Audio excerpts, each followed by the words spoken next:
Chapter 2, Belief.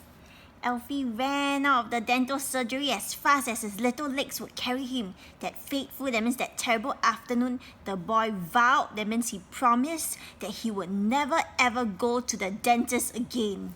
To this day, he never had. Appointments had come and appointments had gone. Alfie had missed every single one. Over the years, there had been a sack full of reminder letters from the dentist, but Alfie had hidden them all from his dad.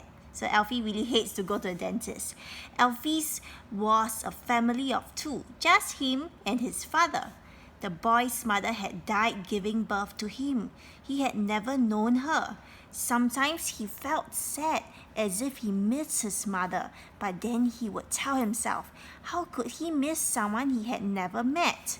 To hide the appointment letters from the dentist, the boy would silently drag a stool across the kitchen floor. Alfie was short for his age. He was in fact the second shortest kid at his school. So he would have to balance on his tiptoes on the stool to reach the top of the larder. Larder is like a large cupboard for storing food, where he would hide the letters.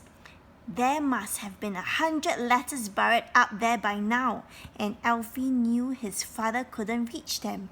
That's because for many years, Dad had been unwell and had of late become confined to a wheelchair. So now Dad can only sit on a wheelchair. That means confined to a wheelchair.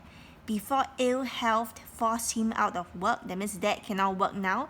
Dad was a coal miner, a great big bear of a man. He had loved working down the pit and providing for his beloved son. Providing, that means earning money for Alfie.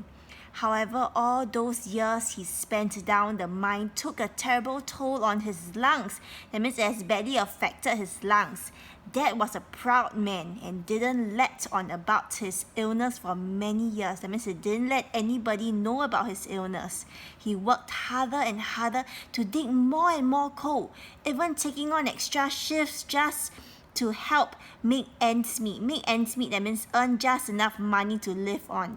Meanwhile, his breathing became shallower and shallower, that means weaker and weaker, until one afternoon he collapsed at a coal face. When Dad finally came round at the hospital, the doctors told him he could never go down a mine again.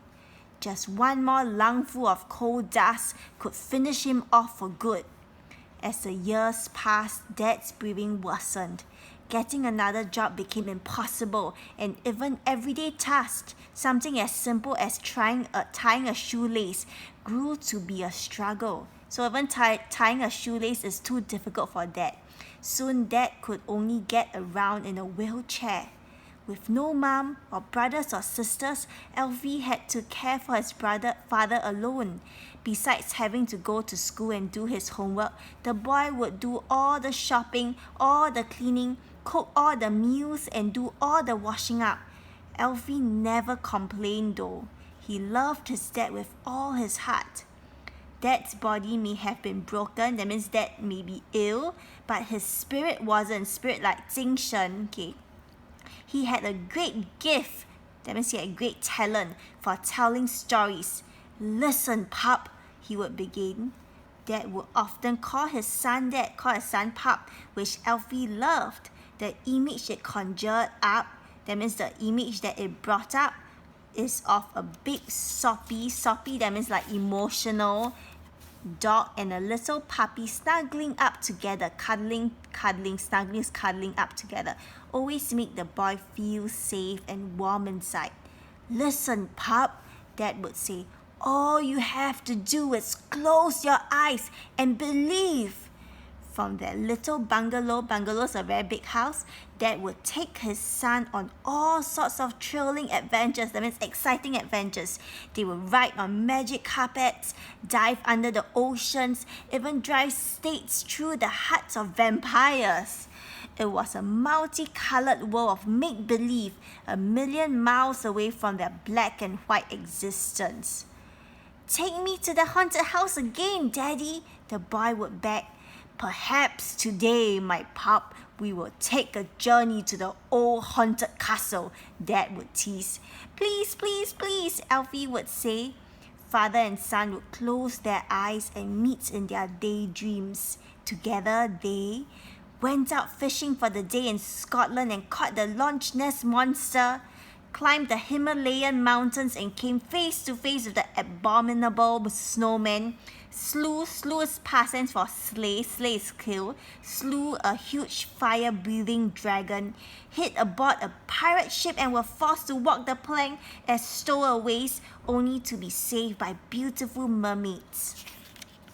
Rub the magic lamp and meet a genie who gave them 3 wishes each. Although Dad gave all his wishes to his son, rode on the back of Pegasus, the winged horse from Greek mythology, climbed up a stalk to giant land and meet an extremely hungry Cyclops whose perfect idea of a between meal snack was a scrawny little 12-year-old boy, so Dad had to save him.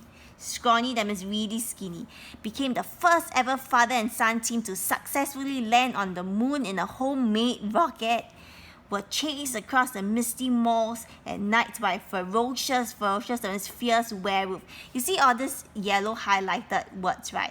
Later you are going to Google image these words and find out and see what like genie, Pegasus, Cyclops, Morse, werewolf look like, okay? This was the world of the imagination. Anything was possible in Dad's and Alfie's adventures. Nothing could stop them, nothing.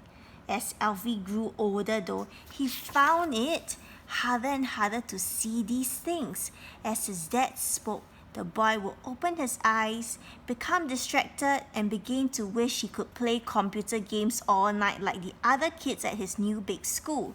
Pop, just close your eyes and believe, his father would say. However, Alfie was beginning to think that now he was 12, nearly 13, he was too old to believe in magic and myths. Myths are like stories that are not real. And fantastical creatures are like make-believe creatures like witches, wizards, fairies, all this. He was about to find out how terribly wrong he was.